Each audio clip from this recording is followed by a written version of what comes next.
सखी मरद खोजी पहलवान जैसन बड़ी होके ऋतिक सलमान जैसन। भैंचोद वीडियो की स्टार्टिंग में ही झाड़ जलाने वाली बात बोल गई। नहीं मैडम जी, तुम लोगों को बॉलीवुड के चौधे ही क्यों पसंद आते हैं? हद है यार, आजकल की हर लड़की को शाहरुख, सलमान और ऋतिक चाहिए। अरे नॉर्मल लड़कों में क्या परेशानी है? लड़ने नहीं है पर खड़ा नहीं होता है, या फिर तुम लोगों को ही 60 साल के बूढ़ों में कुछ ज्यादा ही दिलचस्पी है? नहीं होके रोगी टीबी या कैंसर वाला। मैडम जी देखो, ये गलत है। खुद एड्स की मरीज होकर पति बिना कोई रोग वाला खोज रहा है इस पृथ्वी पर। क्या यार, नर्क में भी पाप है, और ऐसे पाप करने वाले को यमराज गांड में गर्म तेल लगाकर रोड पेलते हैं। सखी मोहरत चाही डबल सलेंसर वाला। देखो भाभी जी, बॉलीवुड के 14 का फरमाइश फिर भी किसी तरह से पूरा किया जा सकता है, लेकिन ये डबल लंड वाला प्राणी अब ये कहां से लाए? भैंचोद इन्हीं बकचोदियों के कारण लड़कियों को शादी के लिए अपने पसंद का लड़का नहीं ढूंढने दिया जाता है। और सही भी है यार, नहीं तो कौन जाएगा पीके के गोला पर रिश्ता लेकर? बात तो सही है। सखी मोहरत चाही डबल सलेंसर वाला। देखो यार भाई लोग, भाभी जी के डबल लंड वाले बात को एक बार प्लीज छोड़कर एक बार इस लौंडे पर ध्यान दो। नहीं कोई बता सकता कि ये भोसड़ी वाले का यहाँ क्या काम है? ना तो बेटी चौथ गाड़ी चला रहा है, ना ही डांस के नाम पर हाथ पैर हिला रहा है, बस बैठे हुए हैं फालतू का फुटेज खाने। और शकल देखो, शकल देखकर तो ऐसा लग रहा है कि ये रोल भी डायरेक्टर का लंड चूज कर पाया है।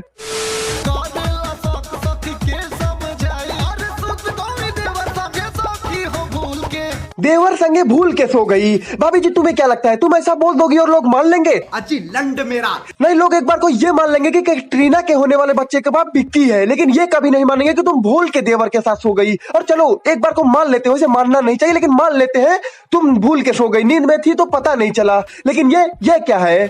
कोहड़ा भइल बाटे पिटवा हो फूल के, कोहड़ा भइल बाटे पिटवा हो फूल। अब बोलो भाभी जी, अब क्या कहोगी? सोते समय पड़ोसी का बच्चा खेलते खेलते घुस गया, या फिर सैया जी का 5 साल पहले किया हुआ मेहनत अब रंग ला रहा है? नहीं, मैं इसलिए पूछ रहा हूँ क्योंकि तुम भोजपुरी एक्ट्रेस आजकल बहाना और पॉर्न कुछ ज्यादा ही बना रही हो। सही पकड़े हैं। थर थर कांप गइल जियरवा, सखी रात के आधा पहरवा। अरे क्या हो गया भाभी जी, सपने में जॉनी भैया आ गए थे क्या? आके धोले हले अकबरवा हमर राजा जी।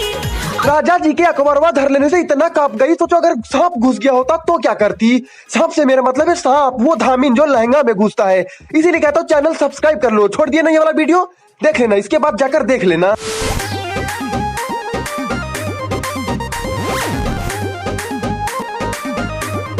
बस यही तो देखने आते हैं लोग, क्योंकि मुठ मारने जैसा महान विचार दिमाग में यही देखने के बाद आता है। हाँ यार, मजाक थोड़ी ना कर रहा हूँ। लौंडे एक बार को मियां खलीफा के स्क्रिप्टेड आहू सुनकर बर्दाश्त कर लेंगे, लेकिन ये देखने के बाद रहा नहीं जाता। तेल के तो उठावा चटोना तो फटोता उठावा पिया उठावा।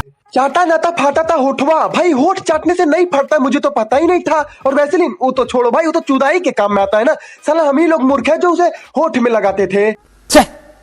धिक्कार है हम पर। पछुआ बियरिया बेधे शरीरिया। ये क्या हरकत है भाभी जी? गर्मी से दिमाग हिल गया है या फिर हवस बर्दाश्त नहीं हो रहा है? और भाई इस औरत का जितना हवस बढ़ रहा है ना, अगर इसने कुछ नहीं किया तो ये इसका गांड मार लेगी। और ये इसका गांड कैसे मारेगी इसका जवाब मेरे पास नहीं है। उतना तेज बुद्धि होता तो मैं यहाँ पर बैठकर बकचोदी करने के बजाय आईएएस की तैयारी कर रहा होता। हाँ वो अलग बात है कि ये बकचोदी लिखने में भी बुद्धि की जरूरत पड़ती है। मैं नहीं मानता। देखो भाई, आज की बकचोदी को बस यहीं तक रहने देते हैं, लेकिन अगर तुम लोग और भी ऐसी जिंदगी को सुकून पहुंचाने वाली वीडियो देखना चाहते हो तो क्या करना है यार, वो तो तुम्हें पता ही है। जल्दी से कर दो यार, टाइम नहीं है। और हाँ, वीडियो को भी लाइक कर दो, उससे मुझे अच्छा लगेगा यार, मोटिवेशन भी मिलेगा संदीप महेश्वरी से ज्यादा।